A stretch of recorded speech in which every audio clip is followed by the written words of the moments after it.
Hindi or Urdu version is in description.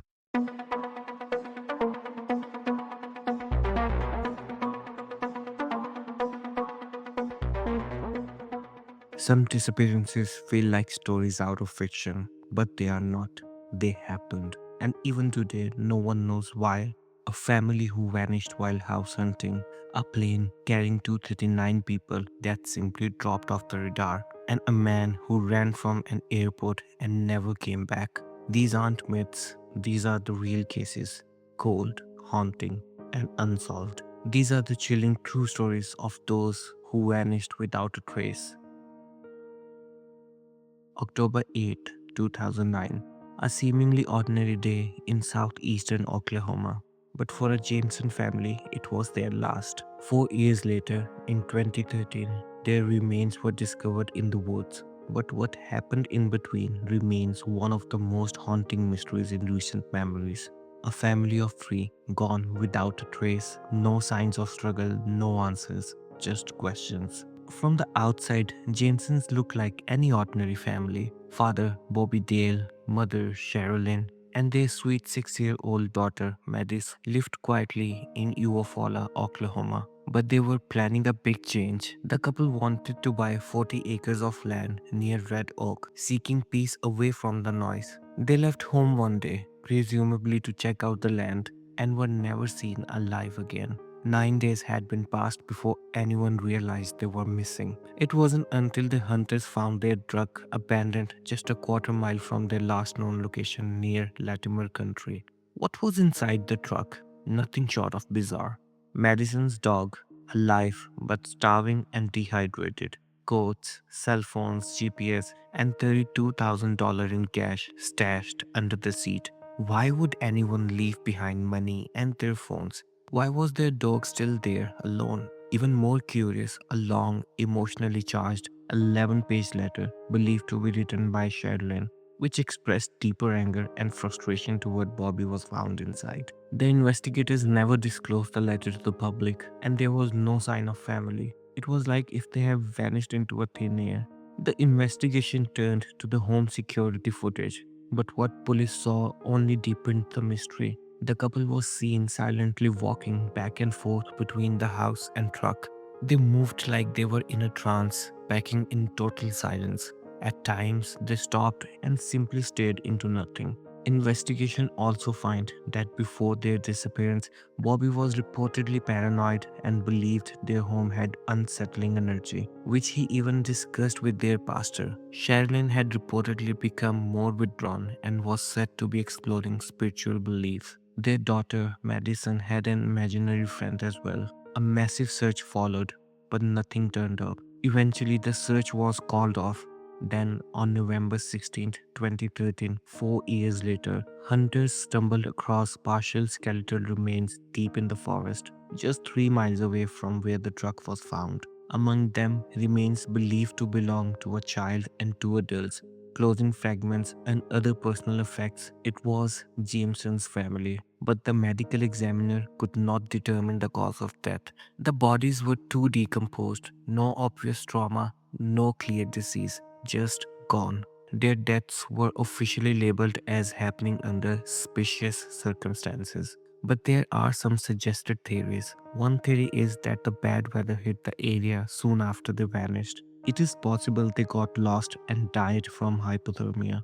Second theory says that they were on substances and that $32,000 was some part of the deal. But who would risk their own daughter's life for this reason? Another theory comes from Sherilyn's mother, who believed a religious cult may have been involved. The couple reportedly believed in spirits, had erratic behavior, though none of this was officially confirmed. Another possibility is that Bobby may have harmed his family and then himself, but without any evidence, all remains theories, unresolved and deeply chilling.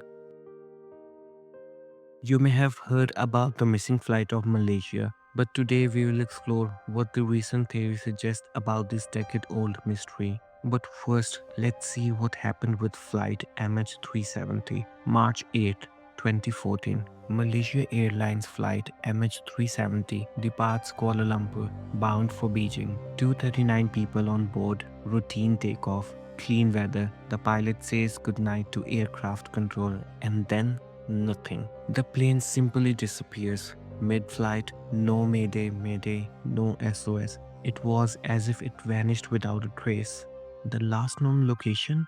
Somewhere over the South China Sea. But minutes later, military radar picked up something strange. The aircraft had turned around, a sharp U-turn. Then it flew west, crossing the Malaysian peninsula before disappearing off radar again over the Andaman Sea. In the hours that followed, families gathered at the airport, waiting, hoping, but there was no arrival, no emergency landing, and no answers. Theories began flooding in. Was it hijacked? Did the pilot deliberately crash the plane? Or was it a cyber attack? The captain, Zahir Ahmad Shah, was a seasoned pilot. The official search, which became the most expensive in aviation history, eventually found only scattered fragments of debris washed up thousands of miles away on the shores of Reunion Island, Mozambique, Madagascar. But they were just pieces. No black box, no confirmed remains. How could such a disappearance occur in an age of global tracking and constant connectivity? One of the most recent theories suggests that the plane could have suffered oxygen loss, turning it into a ghost flight. If the cabin depressurized, passengers and crew might have lost consciousness, leaving the aircraft to continue on autopilot until it ran out of fuel. But some experts argue this theory, pointing out that the sharp turns appear to be manually flown, not autopilot, which raise even more questions. These theories remain unproven and investigations continue. To this day, the families of 239 passengers still search for answers, for closure, for truth. Let us know in the comments what you believe might happen to the flight MH370. If you have made it this far, take a pause, like the video, and consider subscribing to the channel so that you won't miss out any content. On June 30th, 2014, Lars Mittink, a 28-year-old from northern Germany, heads to Bulgaria with 4 of his friends. Just a normal guy's trip. They are staying in a popular seaside resort called Golden Sands. Everything's chill, beach days, parties, good food, but the things take a strange turn during the final days of the trip. On July 6th, Lars gets into an argument at a bar while watching a football match. He cheers for one team and the locals are backing the other. Tensions rise fast. His friends jump in and pull him out before it turns physical. But that is the moment when things start going off the rails. Later that night, they all head to McDonald's. Lars stays outside while others go in. When they come back out, Lars is gone. They head back to the hotel and he was not there either. Eventually they assume maybe he just went back early or needed space. But when Lars does return in next morning, he is not the same. He claims he was attacked by a group of men, possibly the Russians or locals, and he's convinced they were sent after him because of the soccer bar fight. He appears paranoid. He believes he's being targeted. He mentions he got hit in the ear, and his friends insist he see a doctor before flying home. He goes to a doctor who suggests surgery, but Lars refuses. He doesn't want surgery in Bulgaria. Instead, he agrees to take an antibiotic, cefuroxime. More importantly, the doctor warns him flying with a ruptured eardrum could be dangerous, so Lars makes a choice. His friends fly back to Germany without him, and he'll stay back a couple more days, rest and fly home once his ear feels better. And that's where things get weird. Lars checks into a budget airport hotel called Hotel Color. Around the midnight, he calls his mother in a panic, demanding she cancel all his bank cards and hang up the phone. Then, at 3 a.m., another call. This time, he is whispering. He says men are after him. He's scared. His mother later said she could hear the fear in his voice. Something felt deeply wrong, but she thought he maybe just needed rest. He was flying back the next day anyway, but Lars never made it home. We will show you the actual footage in a while. At 6 a.m., he takes a taxi to the airport. The driver later tells police that Lars looked off agitated with dilated pupils. Before checking in, he visits the airport doctor his mom had asked him to do, just to be sure his ear could handle the flight. The doctor clears him, says he's good to go, but he also notices Lars is nervous, restless, and then someone enters the room. A construction worker wearing a bright vest steps in, probably to ask routine question, and that's when Lars bolts. He runs from doctor's office screaming, "I don't want to die. I don't want to die."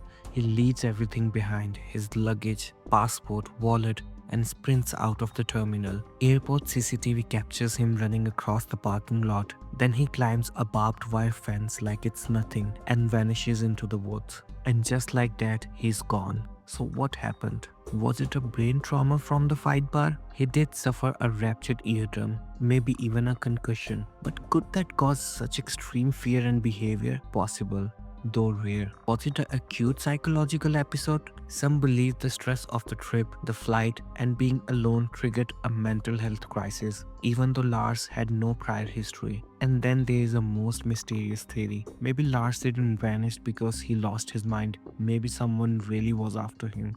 Incident 1 shows that Jameson family may have been struggling with deep fears, isolation, and unspoken tensions. Their silence, captured in haunting surveillance footage, reminds us how important it is to talk, to connect, and to seek help.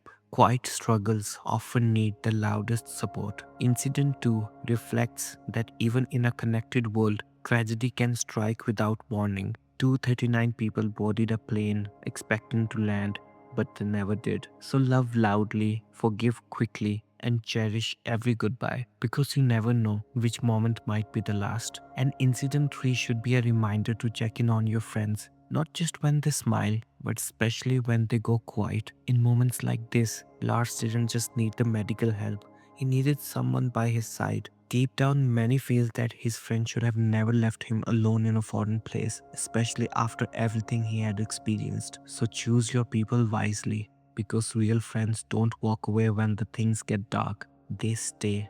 They all had plans, a road trip, a return flight, a journey home, but something, somewhere interrupted their story. And what's most chilling is how quickly a person can disappear. No warning, no trace, just questions and silence. If you like this video, then I would request you to check out our other videos as well. The link is in description.